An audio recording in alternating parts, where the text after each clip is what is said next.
31 days to get those updates. And then if you do reboot your instance, or you how do you say, I lost my words there, you create a new container, always use the latest instance, the latest AMI, the latest Docker image, always use the latest version of it. So those are the two rules. Basically, this will mean that everything older than 6 months we will flag. So there's definitely, after 6 months, there will definitely be a newer version. This is the same with AMIs. They will get a new major version every 6 months. So we will flag all the old versions after 6 months. Okay, any questions on this one? Quick questions, things, okay. And then something on the permissions management side, the most fun to do. Just prevent the use of wildcards. Of course, there's way to bypass this behavior, which is still dangerous, but using a wildcard most of the times it means that you were lazy. I do it myself. I did it myself a lot, so I'm obviously also at fault in this. But if there's a wildcard in your policy, most of the time that means that you just didn't look up the proper Amazon resource name. So we'll just flag it as, okay, this is a risk because the permissions are not properly managed. So that's one of the rules that we will give score and issues if we see it. Okay, so now to a more interesting part. Security Monkey. This is the tool we've been working on. This is what we like to introduce to you to use and to get our visualizations from. Who does know what Security Monkey is? Who doesn't know? More hands. Okay, nice. Security Monkey it's a Netflix made by Netflix. It basically you inject a role in every account you have, kindly provided by the Source Squad. So we have a read-only role in every account. We can see all items, and Security Monkey will query all those items. We'll have a database with all the changes, everything that happened in the cloud. The next step is to audit all those items, and we audit them with our rules, our specialized AWS guidelines rules. And if we find things that are not in accordance to those rules, we will attach an issue. That issue will have a score, depending on how the severity, and that's it. It only does this. There is another small part to it. The security team has admin rights, and we can justify issues. That does not mean delete the risk. That means we know that this is the purpose of the program. Security Monkey itself has a lot of risk we can see in every account, but it is meant to be like that. This is justified risk. So we can justify issues. We can, if you have things you say like, okay, this is an old legacy application, come to us. We want to justify those issues that we know that there are risks, but they still remain risks, and we can visualize that later. We can look into it. The data is refreshed every 24 hours. So if you do something now, it will only you can only see it 24 hours later, around that mark.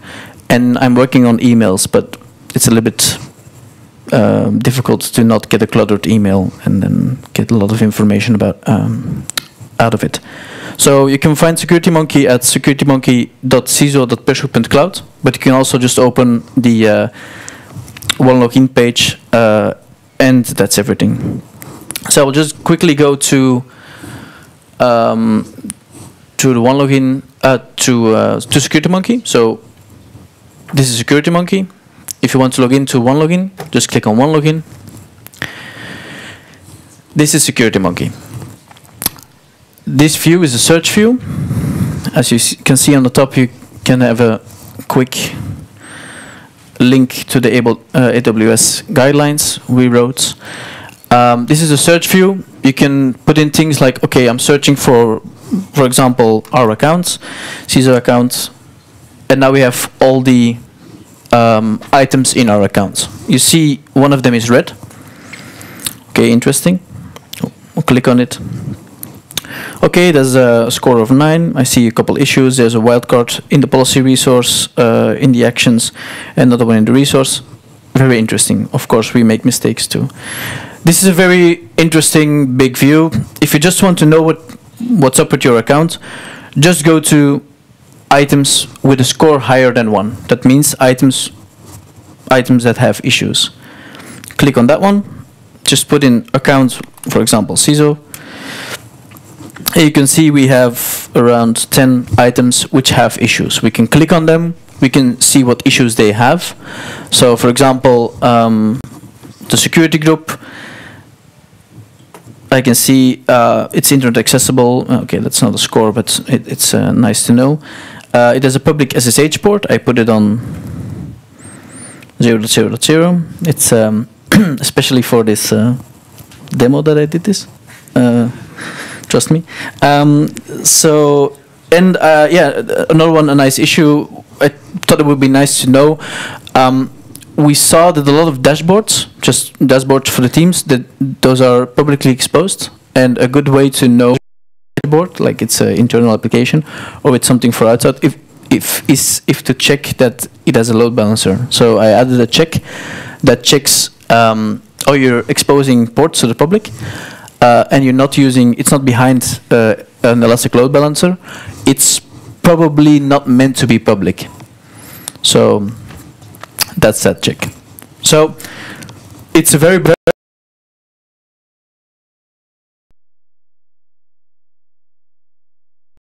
but I think it's a cool tool. Yeah, so it's nice. So I want to spend more time on this, but we are a little bit short on time. So I'll just continue to some nice graphics and our wall of shame, if you don't mind. Okay. Yeah. This data is collected once a day or permanently? It's rolling constantly, but it's so much data that it's you can only be certain after like 12 or 24 hours that it's completely gone through all accounts. There are like 2 workers that are constantly refreshing all data. So it's rolling all the time, but it takes data, and it's also comparing everything. So what I didn't show is that you can, please after the session come to me and I will definitely show you, but you can, if you see an issue, you can scroll down and you can see the history of the complete item, what happened to it. And it does this, it's quite expensive, it's also written in Python, so it's not that lean. So yeah, it takes a long time to query everything. That's the main answer. I hope that answers your question. Okay, nice. Cool, so this is our controversial graph. It's fun to show. It's just all accounts, all the score added, a total, and just divided in justified and unjustified. You can find it on Confluence, Information Security, Visualization, and Metrics. You can also find it on the screens to have some more effect. I enlarged a small portion so you don't know where this is in the graph, so you have to look it up. Mainly, the green part is justified. It is still risk, but it's risk we know of, and things we want to discuss. Unjustified basically has to be zero. It does not mean that you don't have you can't have risky items in your account, but this means that we don't know why it is doing this. It could be a hacker in your account. It could be the worst things, but we want that this part is zero. So that's the main thing I can say about this graph. If you want to talk about it, if you want to have a one-on-one session, please contact us. We really want to do this. It's difficult for us to look. We can look into the accounts, but it's difficult for us to know what is what. So if we can have a one-on-one session, maybe 1 or 2 hours, we can like start justifying items and start clearing up. Maybe start making tickets and then start making this complete column a little bit less tall. I'll quickly go over a couple of other graphs I made. Everybody likes graphs, so you can find on our information security page, you can find our AWS security score under visualization and metrics. Then I made some different graphs who basically do the same, but for different parts of issues, mainly related to computing, mainly related to EIM, so permissions, or networking. So I hope it loads here.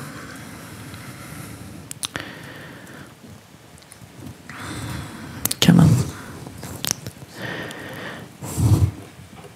Okay, cool. So this is what graphs I also want to show on the big screens because it's interesting. It's without going into SecurityMonkey, you can just see. Oh, my account. I have armies that are older than 180 days. So you're probably using the you are using the older version of the army provided by AWS. Army is not among the allowed flavors. You're using something non-standard. It's nice to have a talk about that, and we can justify it or just change it. And then you can see the purple, I think, yeah, purple and the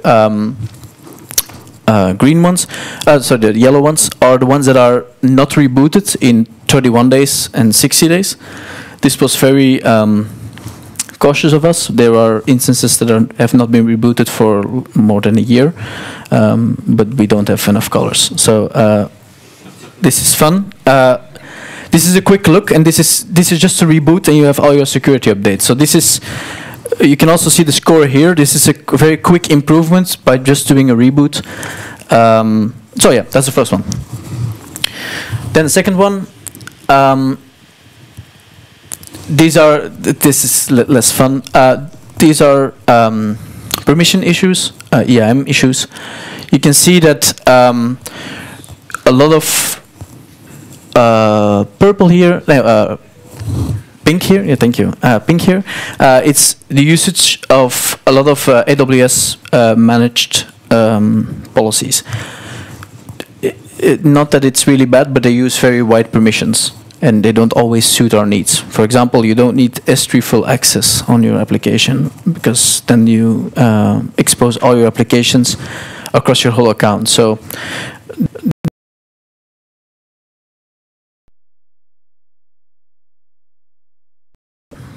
permissions present, or you see no multi-factor authentication on users or yeah, very dangerous permissions. So it's also a nice graph. It just, without going into SecurityMonkey, you can see that your account has this type of issue. So I think it's interesting to show. If it's not, please let me know. Yeah, the same here. It's networking. For the insecure TLS, we have a list of yes with the safe TLS policies to use. You can see that a couple are not adhering to that standard. There's a whole discussion there, but that's something different. Then you see the ports that are exposed or flow logs that are not enabled for the VPC. So that's a new guideline that's never been told before. But basically, that's for making our forensics easier. That the basic template, and it will, of the SAL squad will make it so that your flow logs for your VPC, so you can see everything that happens in your VPC, will be enabled. So every VPC that you make, the flow logs also have to be enabled. It has a very high score, but because it's easy to add. So yeah, that's it. Then not a security related one, but maybe an interesting one is the items per account. It's very nice how much you have on your AWS account. It's not security related, but we saw, for example, that there are a lot of EBS snapshots in an account. This was a result of an old CloudFormation template. Also an interesting graph. We needed this data to get to the following graph, and that's my last one for today. Of course, we know, and that was the main complaint about my first graph, if you moved a lot to AWS, then you have a higher risk because you have more in AWS. This is the average score per item. So you can see that there are certain squads that do not adhere to this standard very good. So we, yeah, this is it's not accurate. It's accurate data, but it's just to get you a feeling like how security conscious is our squad for every item, how good are our permissions managed, how many issues do we have, what is our average score. So that is this part. So I know I went very quickly across all the new things that are there. If you have questions, you can ask them now. Okay? Anybody questions? Yeah. Close. These charts, are they updated automatically as well as a result? They will. Yeah, they will. The service is not automatically yet, but that's one of the to-dos for the coming week. Okay. And I noticed Jenkins AMI provided by SAW is not among the the allowed flavors. There are many to-dos and many discussions to be had, but yes. So that's one of the things. We're also doing something around AMIs to maybe provide our own, or there are a lot of discussions around there, but yeah. One version, yeah. So it's, of course, if SAW builds an AMI, we have to allow it. We can't. There has to be an automatic way to query those allowed ones. So yeah, that's it. Other questions?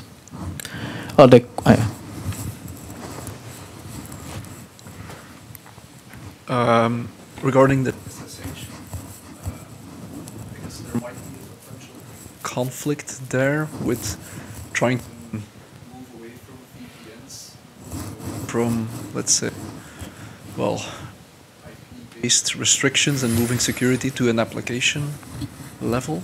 Mm-hmm. Yes. I don't know what's your take on that. So limiting the range of where your applications are accessible, it limits the security issue. I think there's no discussion there. But we shouldn't rely only on this kind of protection. I think that's the main difference. That we don't trust. Oh, it's only an internal application. Oh, it doesn't matter. No, it still does matter. But yeah, we will use this extra security layer. Also, there's also a discussion around bastion hosts and those kind of things. We know that a lot of people, if we say 22 is not allowed, we will break almost every DevOps cycle now. So you want to say like, okay, what's the best effort we can do to support this kind of workflow? And that is obviously just limited on IP. I think that's yeah, that's everything I can say on that. Maybe Gijs can add a little bit of that to that.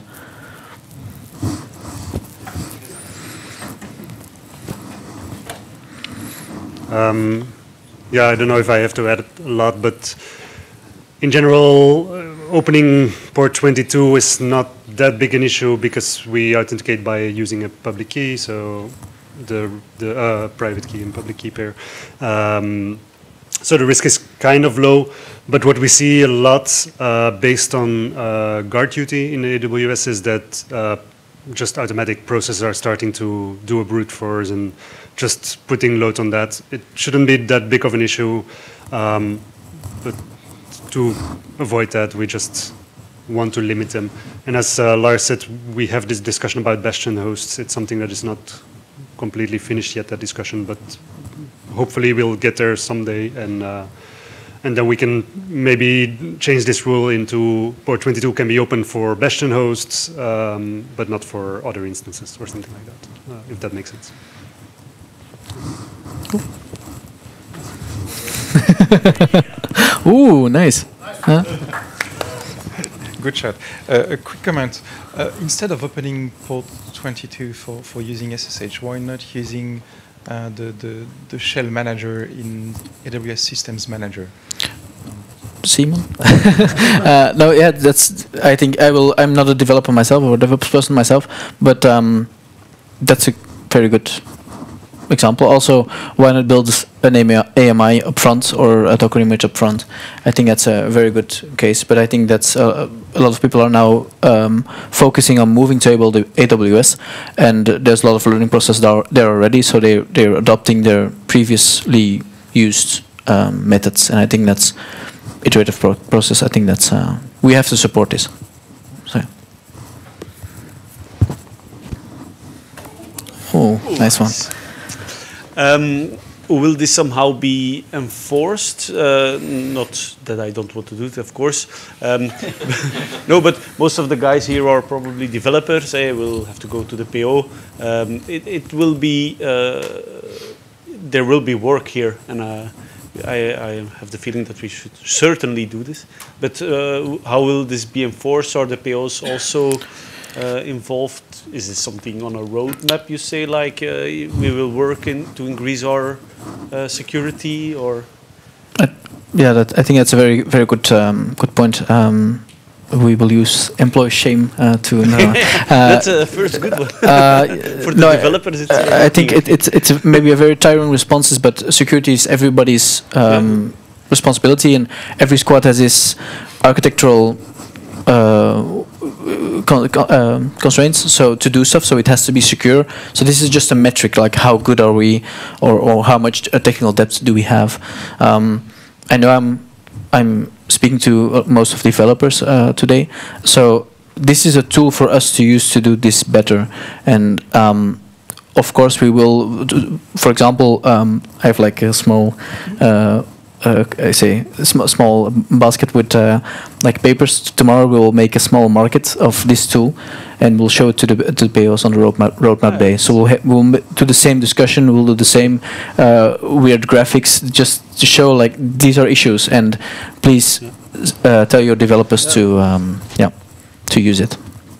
Yeah. So to add to that, we understand that of course we're coming with these guidelines now. So of course, we're not compliant to that, and it will take some time and work. We're also going to give time, but the idea is that from now on, if you start new things, that you take these guidelines into consideration so that it gets better in time anyway. I think most of these things can be very quickly improved without that much work. I'm not saying that, of course, there is work and someone should do it, but even with just a limited amount of time, you can already improve your score very much. And if you make sure that in the future you take the guidelines in consideration, it should be fine, I guess. I think a very good example we had has informed DSCNL that they had a small. They had a little bit of clutter in their AWS account, and we saw their points drop 500 points. So I think maybe it was like a day of work. It was really a good improvement. They have like on security groups, they have no issues anymore. So that's really cool. And yeah, definitely. That's it. Are there any questions from the Slack channel? Then any questions here? Then I just want to finish up. I think I went quite a bit over time. We can do a recap, but we can do it later. I still have 8 minutes. Oh, cool. Then I just want to talk about like this is obviously a joke, but it's not really a joke. Please, if you want that we work for you, please hire us. Send us a hip chat. Send us a Slack message. Send us an email to the people in the Netherlands. I like coming to the Netherlands, so please invite me. That it's nice. We can just sit together. We can justify issues. Of course, it's not only about justifying issues because no work gets done. It's only making a graph more green. But we can work around. Okay, how are you doing this? Why are these security groups open? I like this kind of stuff. Manu likes this kind of stuff. Well, please hire us. That also answers your question a bit. Yeah. That we're here to help. So it also definitely. The worst thing that could ever happen is that you now go home go to your desk with the feeling, oh, they gave us another constraint. Like, oh no, this is more like, okay, this risk was already there. We now prettified it with a graph, and we have a tool to really. To really fix it, so we can work on it together. Quizmets-based. Yeah. Okay, cool. Am I really early? Yes. Nice. That's no problem. Okay, that's cool. Nice. Thank you for listening.